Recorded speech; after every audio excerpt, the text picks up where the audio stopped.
Leonard Fournette for He got it! He got it! Perfection in Pittsburgh! You believe in miracles? Yes! The Bills make me wanna. Nobody circles the wagons like the Buffalo Bills. This is the Jube Alert on WNIA Radio. Here are your hosts, Greg Jube and Kyle Barker.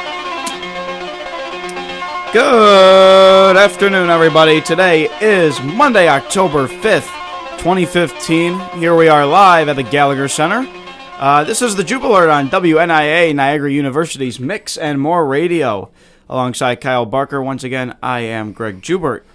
So today, lots of stuff's happened over the weekend, and by a lot, I mean really a lot. Wait till page 2's come around. Big story that just broke within the last 2 hours or so, though, we want to touch on first. Mike Florio of Pro Football Talk yesterday on Football Night in America mentioned how for the Dolphins, after their loss yesterday to the Jets, that chances were Joe Philbin would at least be, on the hot seat.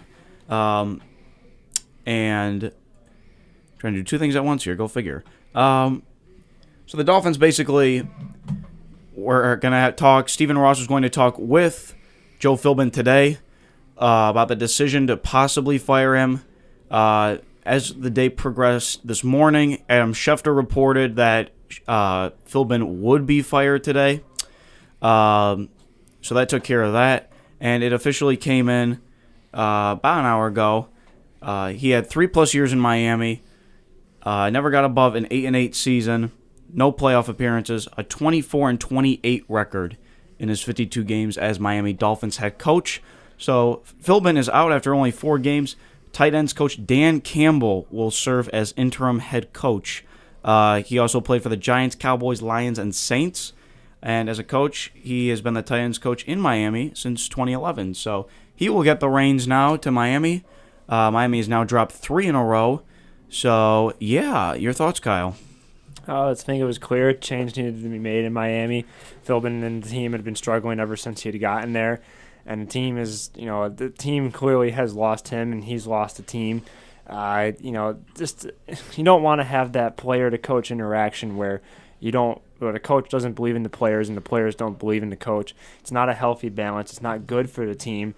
And basically, you could tell in his press conference after the game yesterday, he just looked demoralized, and he looked out of it. And you feel bad for the guy. I'm sure he's giving it his all, trying to coach that team, but he was obviously struggling. But here's what he had to say yesterday in his post-game presser. No, not at all. I'm worried about getting this team straightened out and fixed and getting our team ready to play the Tennessee Titans. Coach. And so basically, very brief, very short, didn't speak very much. But obviously, change needed to be made. Change needed to be made. And it's a tough situation in Miami because, for me, I believe Miami might be the worst team in the NFL right now. Would that be? You believe strongly on that. I'm not sure. Until yesterday, I thought Chicago would have been right up there. A couple other teams are in the mix, but Miami's kind of a bottom feeder as of right now. Miami in their 3 seasons, 2012, 13, 14, they went 7-9, 8-8, and 8-8. So no winning seasons under Philbin. Miami still has not made the playoffs since 2008 with Chad Henne when Tom Brady was injured for the whole year. They went 11-5, won the AFC East, and then fell to the Ravens and rookie Joe Flacco in the playoffs. So Joe Philbin's out as Miami Dolphins head coach. Big story of the day, certainly, especially with the Dolphins. All the hype coming in that Miami really could take the next step. You talk about New England's always there. The Bills' defense is becoming strong. The Jets' defense has always been strong.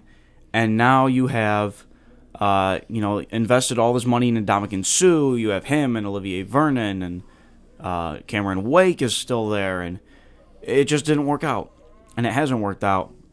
They're lucky they're really not 0-4 right now because it took a punt return for a touchdown to beat Washington.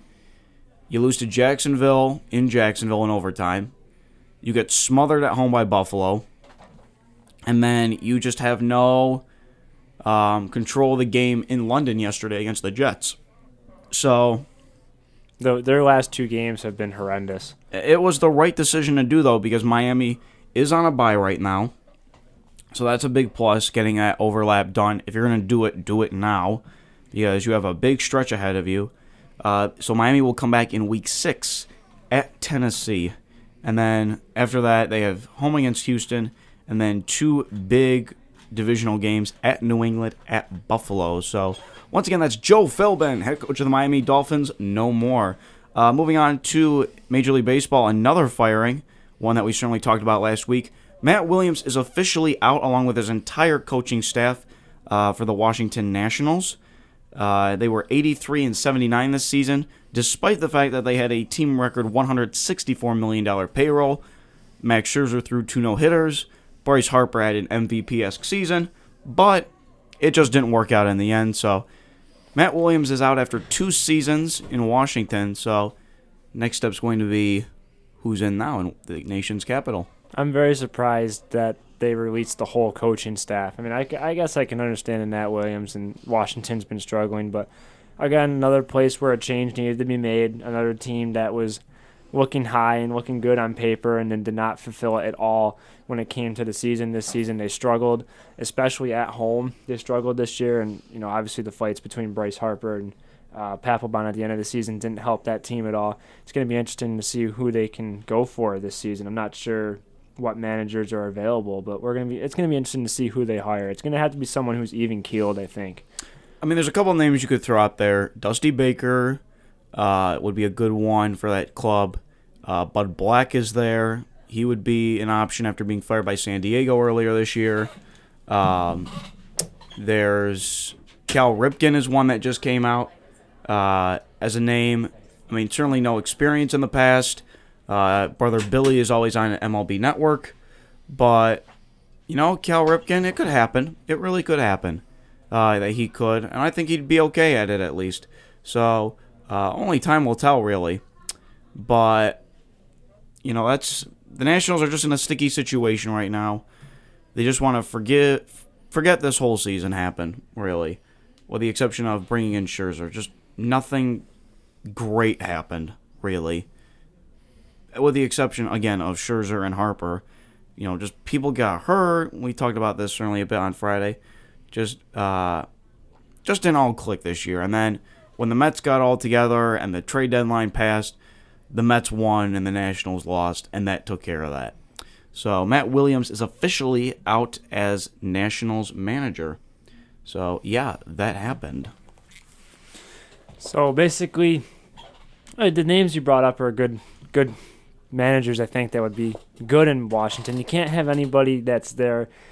You have to have someone that's able to control Bryce Harper. I mean, I love the player. I love him as a player. He's fierce, he's competitive, and everything about that. But again, it's just going to come down to who can they hire, and you got to also think about the other coaches because they've released every coach in that staff. So it's going to be interesting to see what they do. But I think Washington's going to have a better year next year, regardless of who the manager is. I think they have the pieces there to make a good team and to make a run into October. I think they're going to be okay next year. I think this is just one of those instances where a team just doesn't have a good year. I mean, it happens to sometimes the best teams. Life's crazy. Life's crazy. And it just, I think people need to kind of back off on them a little bit. I mean, it's a tough sport. It's a tough sport to play. You're playing every day. And,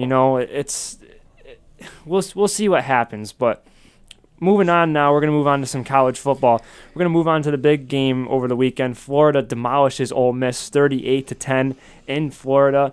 Chad Kelly and Ole Miss offense could never get anything going, and Florida looked dominant on both sides of the ball, getting the win and giving Ole Miss its first loss of the season. Ole Miss dropped a lot of spots in the top 25. What were you thinking about that game over there, Greg? This was Ole Miss's chance to really shine out as an SEC powerhouse after going and taking down Bama a couple weeks ago. And people may have invested a little too early in Ole Miss, as good of a team as Ole Miss is, and with Chad Kelly.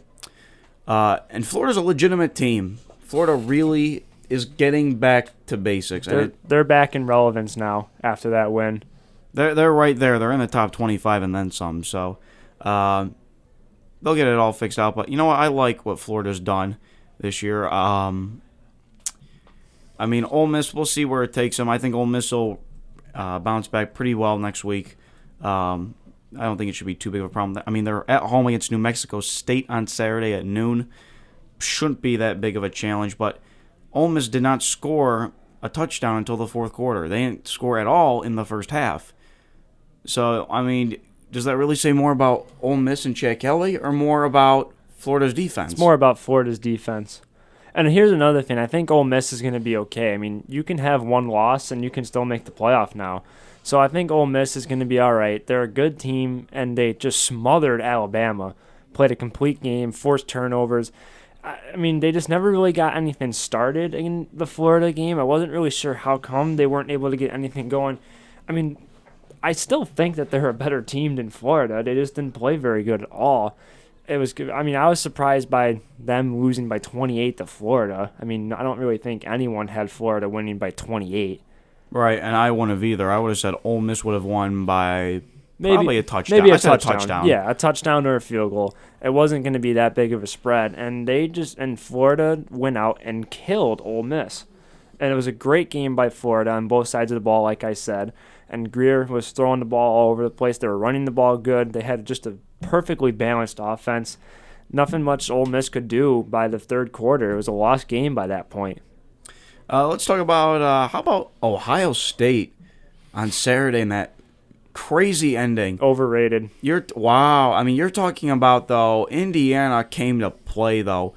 And you're talking about a first and goal in the last minute, and Ohio State, with the exception of that last play, maybe they'll snap over the head, they went and they played tough goal line defense. Ohio State went to the wire with Northern Illinois in week 3, and they went to the wire in Indiana this week. Now, no disrespect to Indiana. They played a great football game. But if you're going to be the number one team in the nation, you got to beat Indiana by more than a touchdown. And you cannot have that many penalties on the last drive as Indiana was driving. They had 3 penalties that kept that drive alive to even give Indiana a shot at the 4th and goal, which they botched that up on the bad snap. But you cannot do that. I think if you're a number one team, you're better than that. You're better than taking those penalties in late game situations, and you're going to be able you're able to finish teams down the stretch. And so far, Northern Illinois and Indiana are teams you should beat down the stretch as a number one team. Ohio State will be home against Maryland on Saturday. Do we want to talk about it now? Do we want to talk about it now, or do we want to save it till after the break? When we go through all the games, and then we'll do. We will save the meltdown for after the break. All right, so we'll do that. We'll get that tucked away. So when we get back, all the NFL recaps from this Sunday. Cincinnati's 4-0. Are they legitimate enough to be a playoff contender this year? How about Washington yesterday? Could they come out winning the NFC East? Plus, Kyle's intense recap of last night's Sunday night football game between the Cowboys and the Saints when we come back. This is the Jube Alert on WNIA Radio.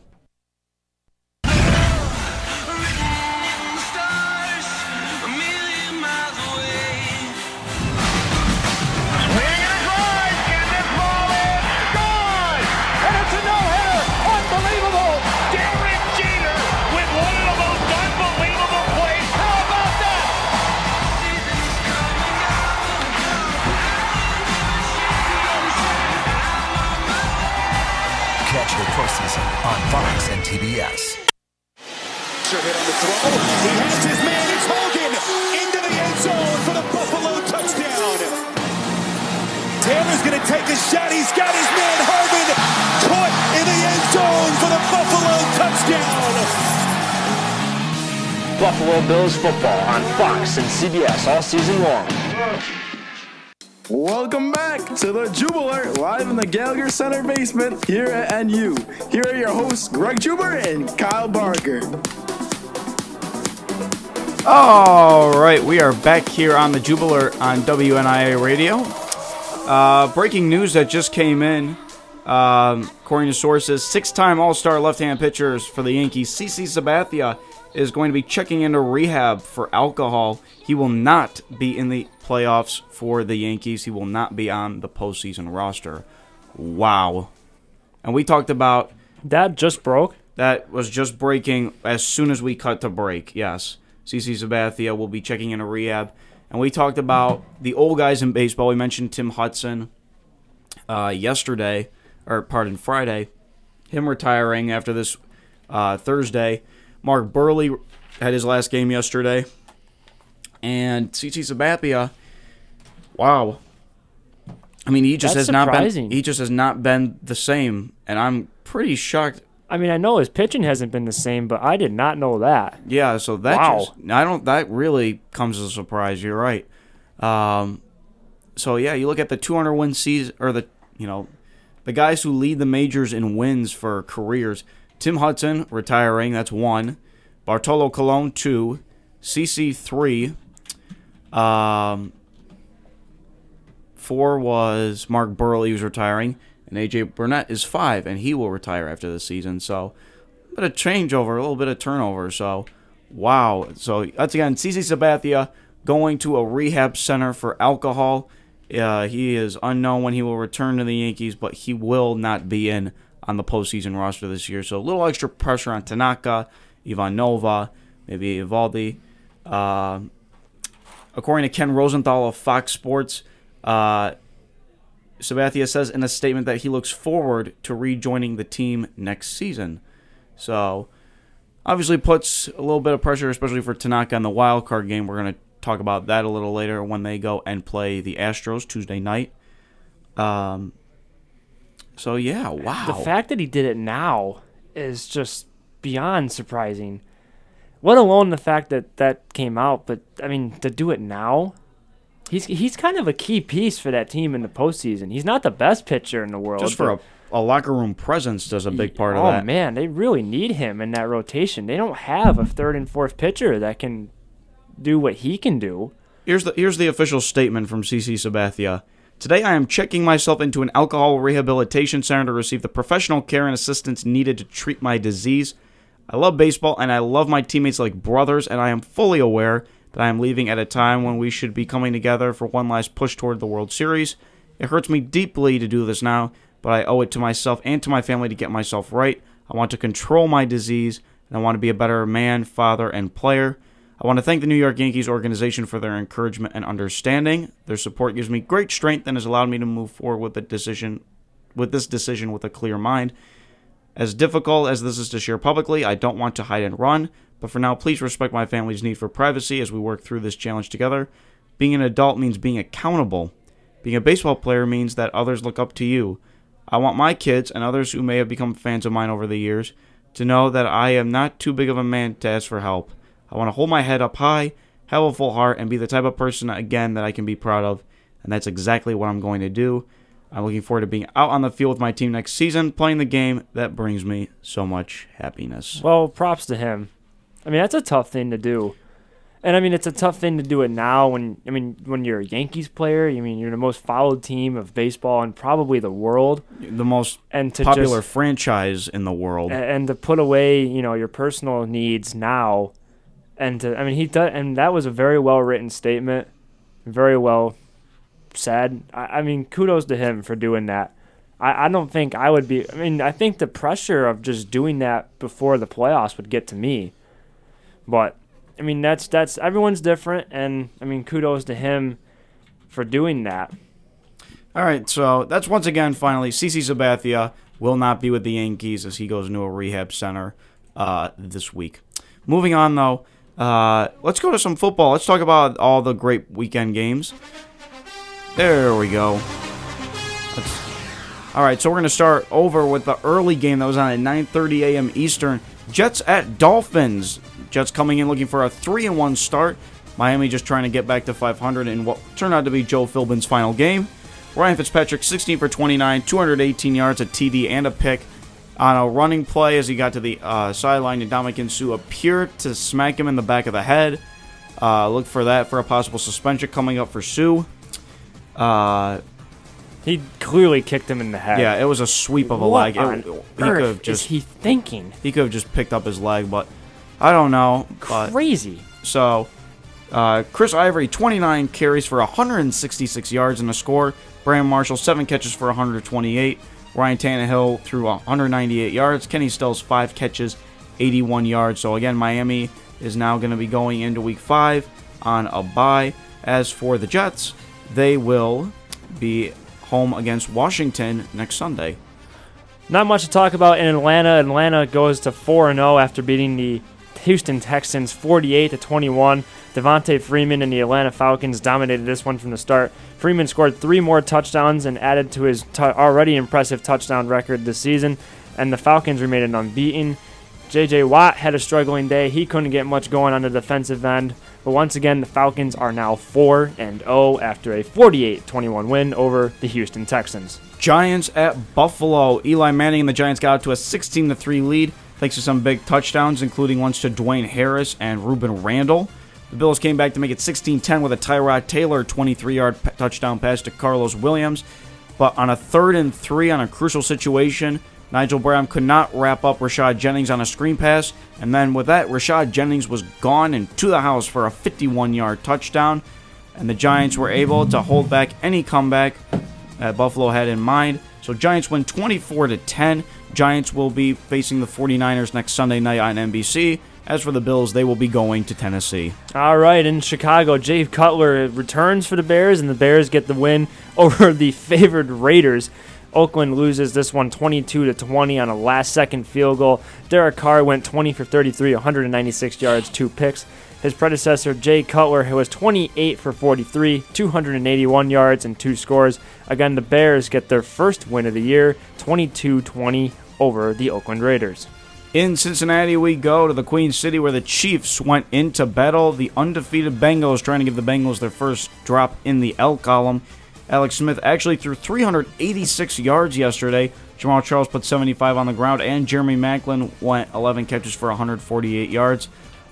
Chiefs receivers have started a new streak now. They are at 1 game without a receiver being caught a touchdown, or a receiver catching a touchdown for that matter. As for the Bengals, they really control the play-of-play. Andy Dalton, 17 for 24, 321 yards, and a score. Jeremy Hill, 9 carries, 40 yards, and 3 scores on the day. Cincinnati rolls over the Chiefs, 36-21.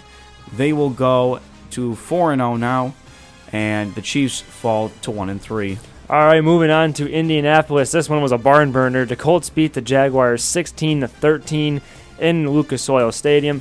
Adam Vinatieri kicked a 27-yard field goal with 4:30 to go in overtime to give the Colts the victory. The Colts have tied an NFL record with their 15th consecutive win over a division opponent. The last team to do that was the 1972-73 Miami Dolphins. Once again, the Colts get the win 16-13 over Jacksonville. To Tampa we go, an NFC South showdown between the Panthers and the Bucs as Jameis Winston was looking for his first career win at Raymond James Stadium. Ended up in the first quarter throwing a pick 6 to Josh Norman, who would take it 46 yards back to the house. Carolina played conservative the rest of the way. Cam Newton, 11 for 22, 124 yards. Newton was also the team's leading rusher with 51 yards. Jameis Winston, 26 for 43, 287, 2 TDs, 4 picks. Vincent Jackson also had 10 catches for 147 yards and a score. So Carolina defeats Tampa Bay 37-23. Carolina improves to 4-0.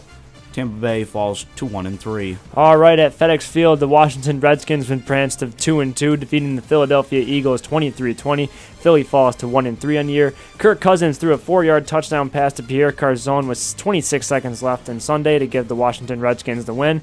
They started at their own 10 line with a little bit more than 6 minutes remaining and drove 90 yards on 15 plays to take the lead in the back-and-forth game. Kirk Cousins finished today 31 for 46 with 290 yards, 1 touchdown at the very end of the game, and most importantly, no picks. Again, the Redskins advance to 2-2, and the Eagles fall to 1-3. Again, 23-20 the final. To the late games we go, to Qualcomm Stadium where the Browns were coming in to battle the Chargers. Chargers had quite a run for their money from Cleveland. Cleveland tied on a touchdown from Josh McCown to Gary Barnidge in the last couple minutes. San Diego went to go kick the field goal. They missed, but Cleveland was called for offsides. San Diego would go and sweep the leg again and came away with a win. Phillip Rivers, 23 for 36, 358 yards, and 3 scores, including one to Keenan Allen, who had 4 catches, 72 yards on the day. Cleveland, Josh McCown, 32 for 41, 356 yards, and 2 scores. Cleveland falls to 1-3. San Diego gets back to 500, 2-2. The St. Louis Rams welcomed the Arizona Cardinals to the loss column yesterday. The Rams got the surprising win 24-22 in Arizona. Todd Gurley rushed for 146 yards in the second half after only having 2 in the first half. The first-round pick saw the most extensive action as a pro, and his 52-yard run set up what proved to be the game-winning touchdown. Nick Foles threw 3 interceptions, 2 after Arizona turnovers, but the St. Louis defense held the Cardinals to 4 field goals and 4 out of 5 trips in the red zone with field goals. Again, St. Louis's D stifling yesterday, and Todd Gurley was amazing. Again, they go to 24-22 on the win. That was our station identification right there. Minnesota at Denver. Boy, the Vikings gave a good run for their money. Denver came away. Peyton Manning 17 for 27, 213 yards, a TD, and 2 picks. Ronnie Hillman 11 carries for 103 yards. Denver's defense proved to be stifling once again. Certainly, as I'm looking through. Lots of sacks, certainly, by that Denver defense, though. 2 including from safety T.J. Ward. Minnesota, on the other end, Adrian Peterson did what Adrian Peterson does. He finds holes, and he runs right through them. 16 carries for 81 yards, including a big score on a 4th and 1. Teddy Bridgewater tried leading the comeback. He was 27 for 41, 269 in a score, but ended up having a costly fumble in the last minutes. Denver comes away and improves to 4-0. Minnesota falls to 2-2 and 0-2 on the road. To San Francisco we go. Green Bay and San Francisco. The Packers had always had a tough time getting to Colin Kaepernick. Well, today they finally did it. Or yesterday they finally did it. Kaepernick 13 for 25, 160 yards. Kaepernick was just sloppy all over the field. Sacks, bad incompletions. Aaron Rodgers 22 for 32 for 224 and a score. Eddie Lacy 18 for 90, averaged 5 yards a carry. Kaepernick was also the leading rusher for the 49ers with 57 yards. San Francisco has now dropped 3 in a row since they beat the Vikings at home on Monday night. They were 1-3. Green Bay, another team that improves to 4-0. So 7 teams came in undefeated this season. Only Arizona lost this week. New England was on the bye. So, all right. And now to the final game where I will actually not say anything for the next 5 minutes. Here it is. I'll wait till 129 comes, actually, and then I will not say a word to let you vent out for the next 5 minutes of our showtime. New Orleans got their first win of the season yesterday, defeating the Dallas Cowboys 26-20. If you're not listening, people, tell your friends this is going to be worth your time. All I can do is laugh at this one. I got to put on a song to help me kind of soothe the mood here. Oh, man, what a terrible showing for the Cowboys yesterday. Not particularly all the Cowboys' fault. They had a couple injuries. What team in the NFL... Your time starts now. What team in the NFL loses 5 offensive and defensive starters before Week 4? I was sitting in this game, watching it yesterday, fairly calm in the first half, and then Sean Lee went down, and then Lance Dunbar went down, and then Bryce Butler went down. And Brandon Whedon actually played a good game. He played good. He played as good as a backup could, and they still lost. They forced a missed field goal at the end of the game. And then they always play with your heart like this. They will make you believe that they have a win in their hands. We're going to overtime if we can just make one stop. No. C.J. Spiller, 80 yards down the field, breaking 2 tackles. How on earth does Barry Church not make that tackle? It's not that hard. The secondary was horrendous last night for Dallas. Moving on, let's keep it to another thing. The defensive line for the Cowboys is terrible. Horrible. They had a couple sacks last night, but other than that, that was it. They let a injured Drew Brees. He has the shoulder that he injured is his throwing arm. They let him go 32 for 39 with over 275 yards. How do you let an injured... You gotta pressure an injured quarterback. It makes no sense. I didn't know who the defensive end coach or the defensive line coach was for the Cowboys until I looked up this morning, and literally had more steam coming out of my ears when I found out it was Leon Lett. Who is letting Leon Lett coach the Cowboys defensive line? He's probably going to touch a ball that's live and let the Dolphins recover it for another field goal. Here's another thing. Scott Linehan, the offensive coordinator, is the only person that I am agreeing with, except for the 1 3rd-and-1 play he had. 3rd and 1, oh my God. Everyone in the whole world knew the Cowboys were going to run. I believe it was in the 3rd quarter. Everyone, even a baby, knew that they were going to run up the gut with Joseph Randle.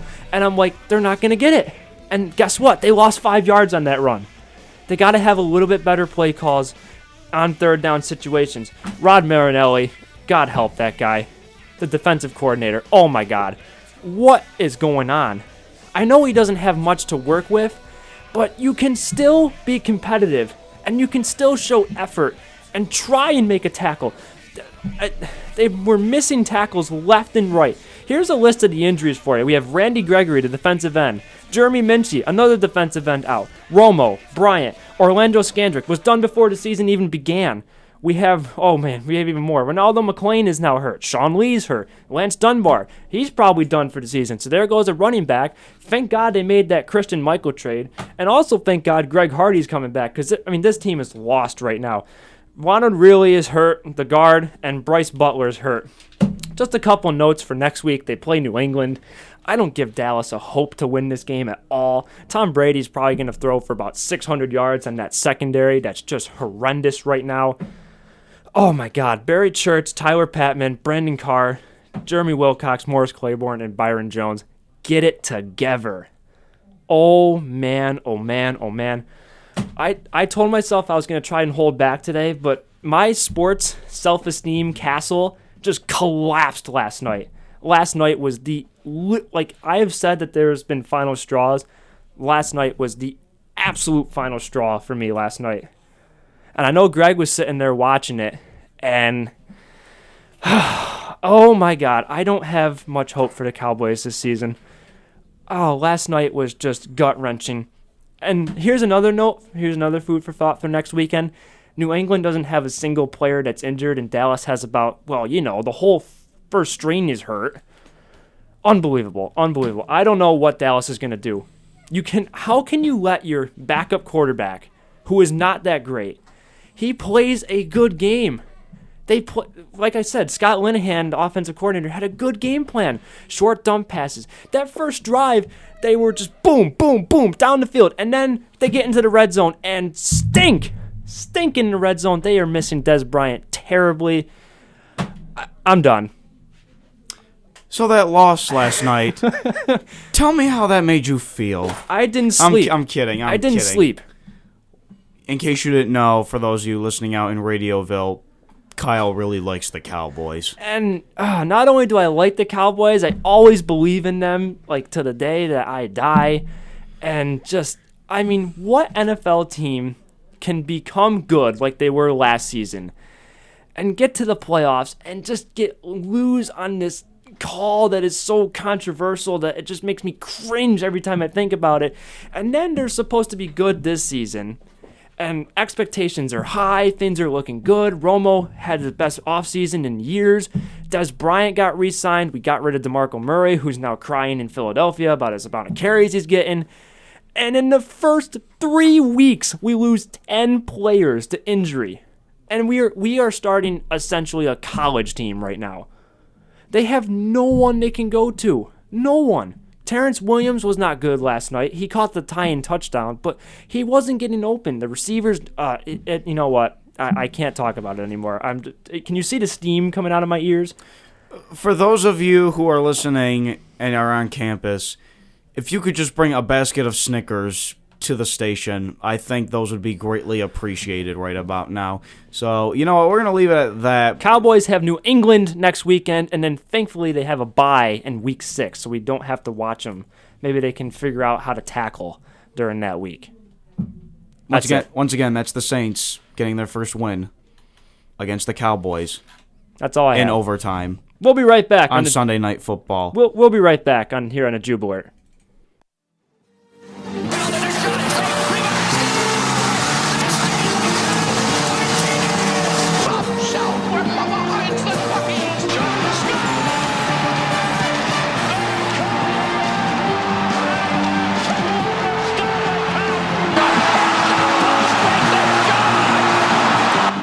NHL returns October 7th between the New York Rangers and Chicago Blackhawks. Check out NHL.com for local listings and more. Missed the show? Don't worry, subscribe to our YouTube channel, Jube Alert, for the inside access with Greg and Kyle. That's the Jube Alert, Mondays and Fridays, 1 to 2 p.m. on WNIA Radio, Niagara University's radio for mix and more.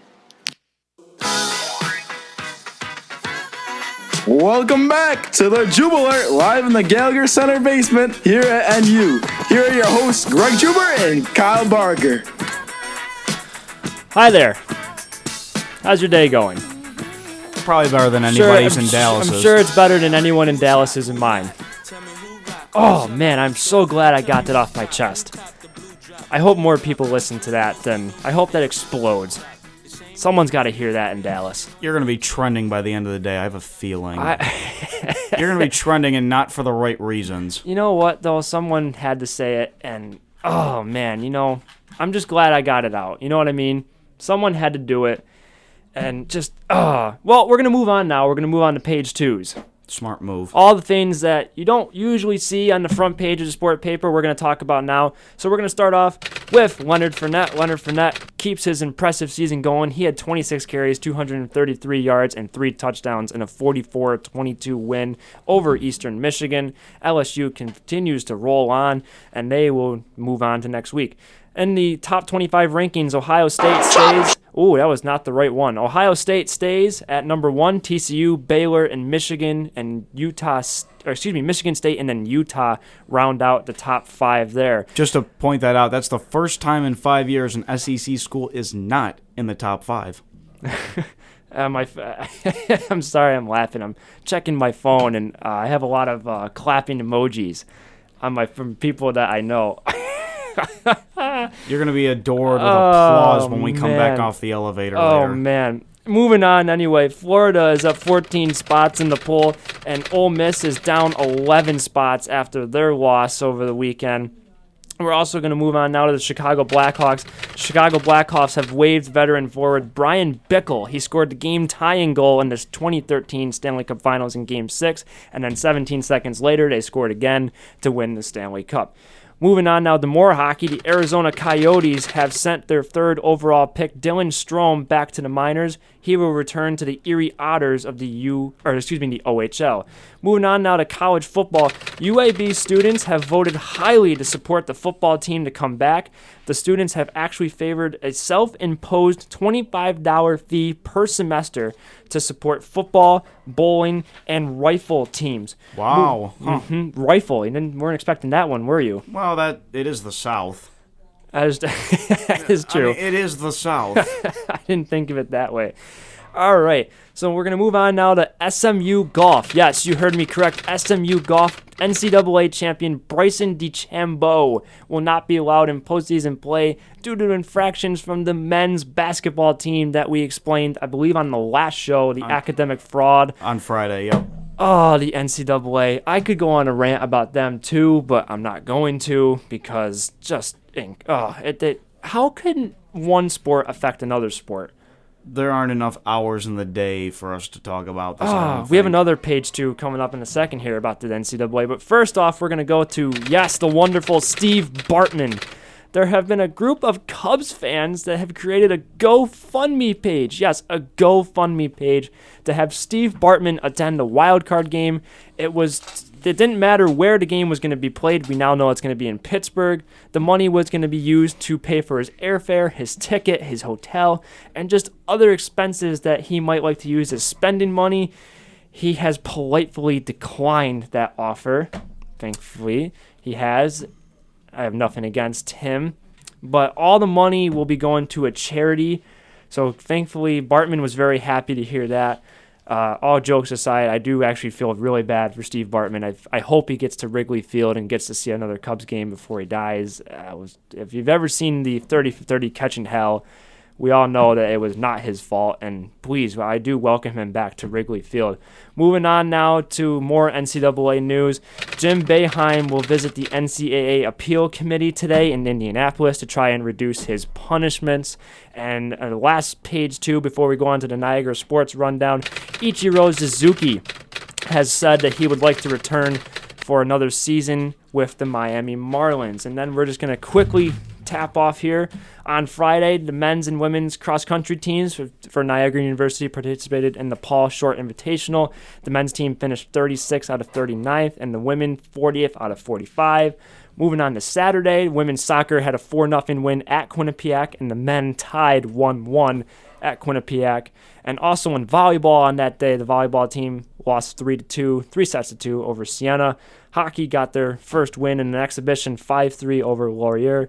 That's a Canadian college. And then on Sunday, the volleyball team lost 3 sets to 1 to Marist. And that does it for page 2 and your Niagara University Sports Rundown. Yeah, certainly just a couple of things to talk about. First of all, for that Steve Bartman GoFundMe, the goal, which came from Griffith, Indiana, the goal was $5,000. This came out on Tuesday last week, and with the goal of $5,000, only about $3,800 has been raised in total. But like you said, all the money will be going to the Alzheimer's Association. So glad to see that's all going to a good place. And another note, Ichiro obviously said he wants to go play from 2016 and beyond, which is pretty shocking. He is 41 years old, but who knows, maybe he's an ageless wonder. This is all according to his agent. He is definitely planning to play, were his words. Good for him. At 41, he still played in 153 games this year. And not start, and he pitched yesterday, too. He pitched in the 8th inning for the Marlins. And I'm sure they were getting killed by the Phillies. I'm sure a lot of this decision is coming to 3,000 hits in Major League Baseball, because right now he's at 29.35. He's only 65 away. This year he had 91 hits. So 65, take away the nice assumption of injuries. He's got a good shot. He's got a good shot at getting 3,000 hits, being the first guy to do that, since A-Rod did it this past year. So that's going to do it for page 2. When we come back, lots more to talk about, including matchups and previews of the Major League Baseball playoffs. Those start tomorrow. The Astros and the Yankees. What do we think about that? What do we think about the Yankees now depleted without CC Sabathia? Can they still pull it out? That and more on WNIA Radio, Niagara University's Mix, and more. Hey everybody, this is Greg Jubert here. Are you interested in music such as pop rock, rap, and R&B? Are you interested in catching up on what's trending in the world of sports and around the area? Well, tune into the Jetfish Show starring Joey Jeffrey, Fridays from 7 to 8 p.m. Eastern on WNIA. It'll be a fun and exciting hour with Joey and the rest of the gang. That's the Jetfish Show, Fridays from 7 to 8 p.m. Eastern on WNIA, Niagara University's Mix and More Radio.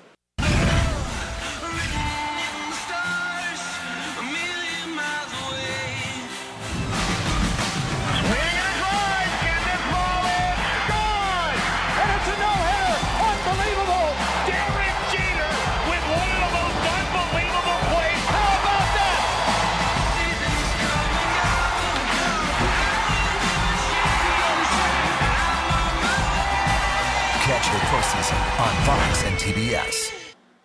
Welcome back to the Jube Alert, live in the Gallagher Center basement here at NU. Here are your hosts, Greg Jubert and Kyle Barker. All right, everybody, we are back here with the final 15 minutes, 16 minutes of the Jube Alert here on WNIA Radio. Alongside Kyle Barker, I am Greg Jubert. What we want to talk about, actually, you know what I was just thinking during the break? We really need to get a list in here, or just make a list that just says things that grind Kyle's gears. Because I think today we came with a very strong list, at least to start it. So I think we're going to put that up here at some point, and we'll just add stuff as we go along. We'll just add it to the list. Seriously, can you be like the heat miser for Halloween this year? Like you could with the beer. Think about it. You could really. I'm telling you, you could pull it off. I will definitely think about it. You could really make this work.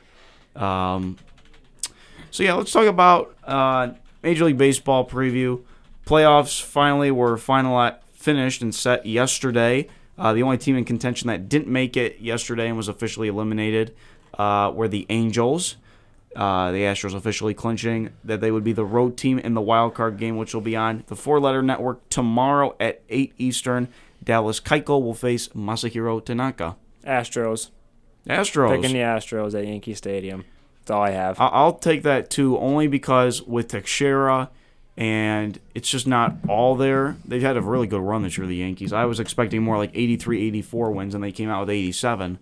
But I think Astros, it's just a matter, even though they've been slipping a little bit since the All-Star break, and the bullpen, that's one thing to really watch tomorrow, is the back end of Houston's bullpen. Neshek and Gregerson. And oh, look, I do with an Astros hat just walked by. Huh. Go Astros. Let's move on to the real game. Oh, here we go. We need to, you know what? The Cubs and the Pirates play in the postseason on Wednesday at Pittsburgh. It's feeling a little hostile in this studio. It's been like that all day. No, it's not hostile. It's just me being the heat miser. And if the Cubs lose on Wednesday, Friday's show will probably Will you sing No Cubs No on Friday? Will you sing No Cubs No? No. The Cubs better win. I just, oh man. But you know what? I think they will win. And I really think they will win because you have Jake Arrieta on the mound. He's been unstoppable on the mound. But, you know, Garrett Cole's a good pitcher as well. And, you know, it just, but we'll see. We'll see what happens, you know. I have faith in the Cubs, actually. That's my thing. There we go. What a great song. Those feelings are not mutual. This might be the opening song on Friday, I think. I might be throwing up if that happens. Well, at least we know one thing. We do know that if the Pirates lose on Wednesday, you definitely won't be as mad as I was just about 5 minutes ago. Maybe you will. If it's a close game, you know what? If it's like Bumgarner last year, that doesn't hurt as bad because you know that you just couldn't do anything and that's it. So, you know what? If it gets to that point, you know, it's not that big of a deal. I mean, Garrett Cole is the right choice, obviously, for Game 1. He's played very well this year. Maybe a little bit shakier since the All-Star break, unlike Arrieta. But he still won, I think, 19 games this year. He won. Yeah, he was 19-6, I believe, which is pretty good. That's a good season. And Jake Arrieta had a better season. Well, when Greinke wins NL Cy Young, go on and cry in your coffee, but don't come. You know, I think if Jake, okay, here's another argument. If Jake Arrieta doesn't win the NL or Cy Young award, how do you determine who deserves that? Well, he has had the best pitching season in quite some time. If he had that, he would have an All-Star appearance this year. That was insane that he didn't get that. Here we go. A new Pirate generation. Never heard this. Every home win is worthy of this song. We do have the Pirates in our intro. We don't have the Cubs in our intro. Might have to change that. Well, you know, there's usually a limit that you have to have won some form of championship in the last 100 years. I think that's there it is. It is. I think there's a certain limit we have to put. We have to put infractions in just for the sake. Not like the knife was in my gut already today. You'll be okay. The sun will come out tomorrow. The sun will come out tomorrow here on beautiful Niagara University. But man, so yeah, I'm gonna be a little biased and take the Pirates. This game is Wednesday at 8 p.m. Eastern. That will be on TBS. It'll be interesting. Chris Bryant is gonna hit a walk-off, or he can't hit a walk-off, but he's gonna hit a home run in the 9th inning to win. That's all I'm gonna say. Who is Rizzo? Chris Bryant. Chris Bryant. Okay, I am going to say the Pirates win by a final of 5-2. I think Arrieta will be gone after 6. I will say that. And the Cubs, wow. I think the Pirates will get 3 on Arrieta through 6. That's still a quality start. Wow. You're thinking they'll get 7 3 combined runs for this game? I think Garrett Cole will give up 1 through 6. I think somebody will get a home run. I'll put my I won't say Rizzo because I'm not going to put my money on a guy who swings at pitches that hit him. I'll put my money on. I'll put it on Addison Russell. I think this game's gonna end 1-0. So there's that. Wow, you think if it that ends 1-0 on a sac fly, I'm gonna throw up. you think that these two pitchers are gonna give up 7 combined runs? I think the teams will. I think combined they'll give up 4 runs combined. These are defensive teams. The Cubs are not known Pirates for their bullpen offense. Either Soria or Watson will give up 1 run, and then for the Cubs bullpen, they will give up another 2 runs. Somebody's gonna choke. Wow. So it'll be 3-1 after 6, and then both starters will be out, and the bullpens will come in. That's what I'm guessing. I think if anybody's going to hit a home run for the Pirates, it's probably going to be... Pedro hit a beautiful one yesterday, almost 500 feet. But I'm going to put my money on Starling Marte. I think Starling Marte has had a very good year this year. I'm going to put my money on him to have a Marte Parte in left field. Well, biased me is going to pick the Cubs 1-0. I could see a 3-2 game after Arrieta and Cole maybe get tired, and this game will probably go to extra innings. And God help me if it goes to extra innings. If this game is a 1-0 game on a sac fly, if you thought that I felt uncomfortable during your Cowboys rant, it's going to be downright intense in this tiny studio we have right here. But see, here's the thing. I'm not going to... If the Cubs do win, I have no reason to brag about it because of the last 107 years. But you still will take a solid 5 minutes, too. I will... No, you gave me my rant today. We didn't talk about the Bills yesterday. They struggled, but not any more than any other game. Really, I will let you have your time if indeed the Pirates lose. I can hold myself back. This is about as much as a 50-50 game as you can possibly have. Either team could win this game. Right, and you're looking at the 2 top, second and third best teams in Major League Baseball doing it too. Yeah, how about that? The NL Central having the top 3 teams all in the same division. First time that's ever happened. I think we found a new hardest division in baseball, and it's not the AL East anymore. I think it's the NL Central for a couple more years to come now. So... yeah, we're going to take one more quick break. When we come back, Monday night and Thursday night football previews. Seahawks will be without Marshawn Lynch tonight. Can the Seahawks still pull away over Detroit, who still want their first win of the year? Also, Thursday night football. What is Andrew Luck's status as of right now? We'll touch up on that. They go to Houston Thursday night. This is the Jube Alert on WNIA, Niagara University's Mix and More Radio. Hi, Kyle Barker here for the Jube Alert. Be sure to connect with us on our Facebook and Twitter pages, or email the show at thejubealert@gmail.com. Missed the show? Subscribe to our YouTube channel, Jube Alert, for inside access and replays for the show. That's the Jube Alert, Mondays and Fridays, 1 to 2 p.m. on WNIA Radio, Niagara University's radio for Mix and More. Welcome back to the Jube Alert, live in the Gallagher Center basement here at NU. Here are your hosts, Greg Juber and Kyle Barker. All right, everybody, here we are, final segment of the Jube Alert here. Actually, I just had a friend text me. I don't know if he's just trying to stir the pot a little, but he says Cubs are going to win 2-1. 2-1? 2-1. I could see it happening. Okay, so that happened. Let's move on to something not as, cringing. Let's do some trivia. Let's see what Kyle's got up for today. Let's see if I can stump you today. This is an NFL trivia question, and the question is, are you ready, Greg? It's NFL? Okay. NFL, you ready? Okay. Okay.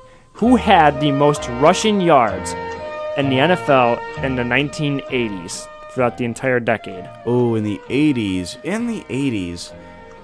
Would you like a hint? I'm gonna take a safe bet, but I have an idea in mind, but I'll take a guess. Okay. Or, no, I'll take a hint. You'll take a hint? Sorry. He was the number 2 overall pick in the 1983 NFL draft from SMU. Is it Tony Dorsett? It is not. Is it Walter Payton? It is not. Ooh. Kind of a surprise. I mean, I was a little surprised when I saw this answer. All right, conference.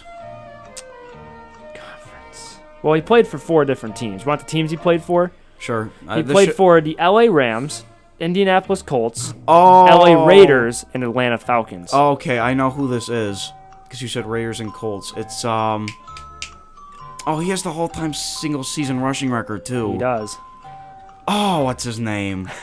I got him. I stumped him. I know exactly who you're talking It's about. on the tip of your tongue, and I can see it. Yeah, I know, because Peterson only missed it by like 8 yards from him. 10 seconds. I got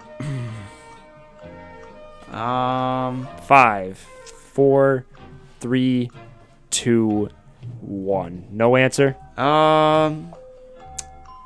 Yeah, your time has more than surpassed. Yeah, I don't. It is Eric Dickerson. Dickerson, there it is. There I was going to say, it the one rant that came to mind was Nitrate Lane, and that was like 60s, so. All right, Eric Dickerson. I knew it, just didn't have the words to say it, so.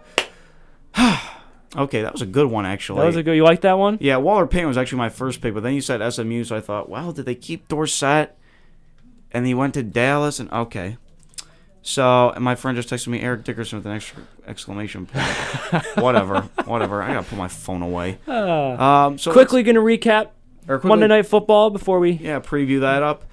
So Lions at Seahawks. Seahawks. Marshawn Lynch is not gonna play in this game, but Seahawks. Fred Jackson gets enough on Detroit. Detroit's defense has been shaky to this point. Detroit might very well fall to 0-4. I'm saying they will fall to 0-4. I don't know if the 12 man is going to be at full strength because they are 1-2, and you look at a team like Arizona or St. Louis. Arizona being 3-1. In the face of great adversity, one. Something is not station identification. I don't know what's going on. That's what that was. Every half an hour is that? Oh. Something like that. So Lions may put up a bit of a fight. Seahawks are probably going to win by 2 scores. I'm going to say 27-13. Moving on, Thursday Night Football. You are looking live at the beautiful Houston Texans' new stadium with the brand new turf. It's the Colts and the Texans for Thursday Night Football. I'm not sure if that was necessary. But it was more than necessary. Okay. Well, Andrew Luck, yesterday, according to Mike Florio of Pro Football Talk and NBC, was saying that Andrew Luck was 50-50 to play for Thursday night. Now it's saying that he is more likely to go. He has got a much better chance of playing and resting him up for this Thursday night. Colts at Texans. Texans obviously trying to come back. They've had a couple rough weeks against NFC South opponents. The last 3, in fact, losing 2 of the 3 and beating Tampa at home. So I'm going to say Houston's going to come away. Same here. I don't think Indy's, with or without Andrew Luck, that good of a team. So, you know what? I just don't see it in the cards for Indy. Indy will fall to 1-3. Houston will get back up. Or, I'm sorry. Indy will come 1-4. That's right, 1-4. Houston will be 2-3. All right, well, that's going to do it for today here on the Jube Alert. Always make sure, like us on Facebook, follow us on Twitter. If you miss any of the show or want to catch up on anything else that's new, subscribe to our YouTube channel. Just type in Jube Alert. It's got the red and blue logo. It'll be right there for you. So, any final thoughts? None for me. All right, well, a lot to go on between now and Thursday, including we'll see whose song Go Cubs Go or New Pirate Generation. Go Cubs Go. What will we be playing come Friday afternoon? Go. So, yeah, it's going to be a little intense Wednesday night, no doubt. So, once again, this is the Jube Alert. Alongside for Kyle Barker, I am Greg Jubert. Thank you for listening. Have a good day, everybody.